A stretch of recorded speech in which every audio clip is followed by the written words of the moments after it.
thoughts about the infinite, and why some questions are better left unanswered. Man, depression was so much better in the 90s. This is the top comment in the 90s hit Beck's Loser, a song so blatant in its self-awareness it depicts perfectly the topics to be discussed in the following text. Now, the first question that arises from a comment like that one is, what could have changed so much in the last 20 years that would awake the need of stating such a thing and have it become the most liked comment in such a popular music video? The answer to this seems pretty simple: the birth of the internet. The same internet that promised to be the perfect tool for interconnectivity and transparency. The new paradigm for selfless sharing of knowledge has paradoxically made us more narcissistic and isolated than ever. This is something that is widely known and spoken of. The cookie policy applied in almost all big internet providers that feed from the data collected and try to monetize it to survive a savagely capitalistic fight for visibility locks us up in an echo chamber of opinions like ours and seriously impedes our ability to feel empathy for that which is different than our own view of the world and all the people that we think view it like us. This isolation where one is doomed, or blessed, to relate only to other versions of oneself that remind them only of what one was, is, and could be in a realized fashion, that of images that allow and result of visibility. This is representation. The physical realization of knowledge or lack thereof is not very unlike that of the ancient mystics' relationship to the divine, with the main difference being that now this relationship is being realized and concluded, because it is essentially a relationship with an image, and in the other case it was a relationship with something somewhat somewhere ever growing and ever changing, a sort of asymptotic limit that drained all thirst and not by drinking. It is hard and very close to useless to speak about these things with the written word, for, as we know, writing and art, and basically any form of representation, are always unconsciously tending to be apologetic of their own mistakes only to assure their own benefit and survival, much like Beck's song or the compilation of cookies and the internet. Even if that is the case, in a world so filled with images, it appears almost crucial utilizing these same tools to deny them and provide a place for a fruitful imagination able to transcend them. If that were not done, we would be left with vain iconolatry and the blind following of representational dogma. This blind following of the proposals of imagery and dogma is presented by the tech industry as the absolute achievement of freedom under docile paraphrases of slogans such as, "Everything here now at your disposal," and is acutely represented in the worlds painted by Huxley or in the many, many pop culture references and where, after achieving what was once praised as the promised land, dissatisfaction hits when its illusory nature is realized and revealed. You can also see it displayed in many bands of folkloric origin, in which, after giving up its polyrhythmic structures for more mainstream-based beats and instruments played in basic 4/4 times signature patterns, and the lyrics become much more stagnant and poor, or in the post-colonial countries that, when freed, enter into a spiritual, moral, and intellectual vacuum. It is frankly revealing one specific lyric in a song that claims, "After being converted to a radio-playable songwriter, I practiced every night and now I'm ready." Ready for what, exactly? Well, to become the not-self. That is, to become my commercialized alienated identity and represent myself instead of being it. To be Ben, basically. If that makes any sense at all. That is why the idea and image of the not-self is so abundantly present in today's discourse. This idea of letting go, of becoming almost transparent or disappearing into the needs of the market is abusively imposed through stark-ending logic by the gurus of the New Age movement that so prominently advise to surrender and flow, to break free from all past trauma and reveal the true nature of your essence. This is your visible, shining, exposed self. As we have said before, this is essentially an apology for representing yourself, for making yourself seen in the market, the tech industry. Much like the incredibly successful adaptation of anarchic motives and symbols performed by capitalism, takes advantage of all this self-consolating discourse to ideate a bizarre mesh between spiritual realization and the idea of singularity. This is why in Apple's Vision Pro main introduction, we also get a glimpse of a mindfulness app that allows you to create a moment of calm. Here, the choosing of words is not a random one. You create the moment of calm. What we see here is the need to lure you into a sense of control and protagonism, where you are the creator of your own reality when, in fact, you are quite actually the opposite. You are giving yourself, your physical and psychological self, to let the market do its unspeakable magic and turn you into an eternally blissful and all-knowing digital self, especially in the realm of VR and enhanced reality.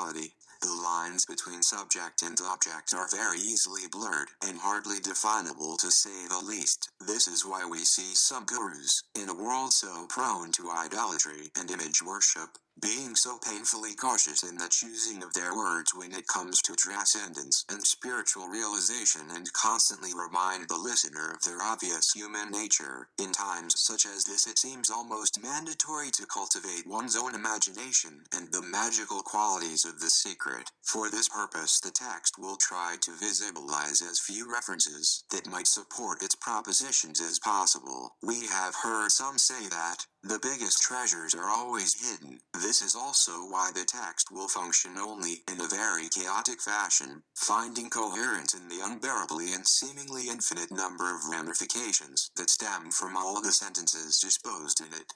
Just like a mandala or the Mandelbrot set, the purpose of the text is not to show by exposure of its reasoning, but the opposite, even if this seems paradoxical, because the cultivation of one's imagination might bring even more idolatry and entropy to the equation.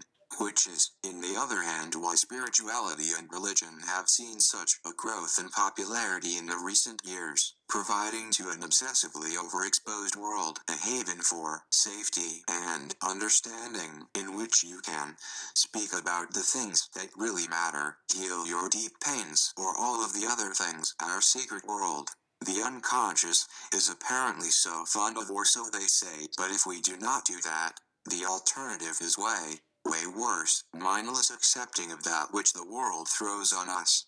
This is cultivating the need for more representation. Now, this might seem like a good and even liberating idea, to wander off the world like a blob with no determined will, to become representation and only trust that which is also represented, but it's only a good idea if we forget about all our subjective ideas of that which is good or bad and we seamlessly dedicate ourselves to exist. If that course of action could be called such by accepting as good all that the world might provoke inside and around us. Now, this is a lot to say, because to do this, we would not only have to completely forget to make any decision at all, which is hard to accept given the quantity of unconscious decisions that take place in the span of a millisecond, but also ask another person or flip a coin to decide on bigger and more morally relevant decisions, such as, if I am in the sidewalk and a sudden urge to jump into a busy, car-filled street overtakes me, what should I do? If I choose to flip a coin, I am already deciding to flip a coin, so that is already a decision.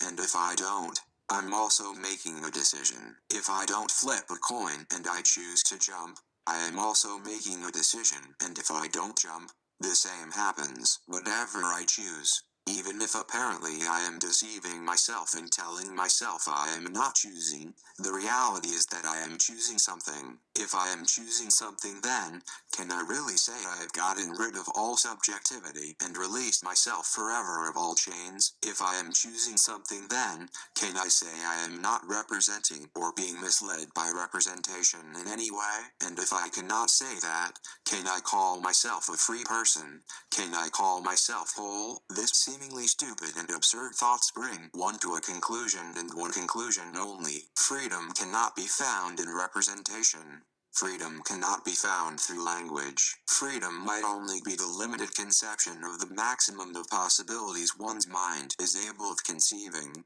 and that, also, is not really freedom. is it? I think there was some philosopher that reminded us that only in and through silence a relationship with the infinite could be established. This philosopher ironically wrote more than almost any other philosopher in the short span of his life. The importance of silence has been thoroughly remarked by almost all great mystics in the world. The question then, on a day like today and in a place like now, doesn't seem to be if this infinite exists or not, but rather if it is worth spilling all this ink and saliva for it. If the infinite exists, it can't be talked about.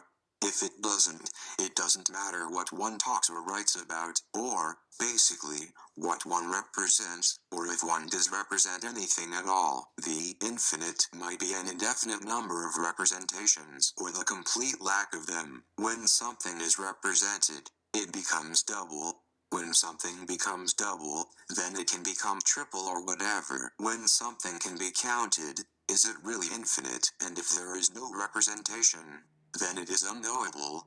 And if it is unknowable, is it really infinite? In both cases, one reaches a similar conclusion. Then, one asks oneself, what is the nature of this infinite one is conceiving? Is it the total recollection of realized and possible events happened in all variables of time and space plus the will and capabilities of the self that possibilitates them? What do we exactly mean when we say infinite? Do we mean anything at all? And is it worth speaking about it? Is it just a fancy euphemism for what used to be called God? If one looks at the insurmountable number of things and ideas happening, and to happen in our world and the universe, can somebody surely affirm with no suspicion of possible mistake that the infinite doesn't exist? And if one can confidently assert the non-existence of infinity given the multitude of events and ideas occurring, must one assure its existence? Is it maybe just a product of a lazy and faulty mind incapable of comprehending the totality of things? And if it is so, and the infinite is then representable, is it really infinite? These, I think, are some questions that are better left unanswered. By now, we are left alone in the desert of our little minds.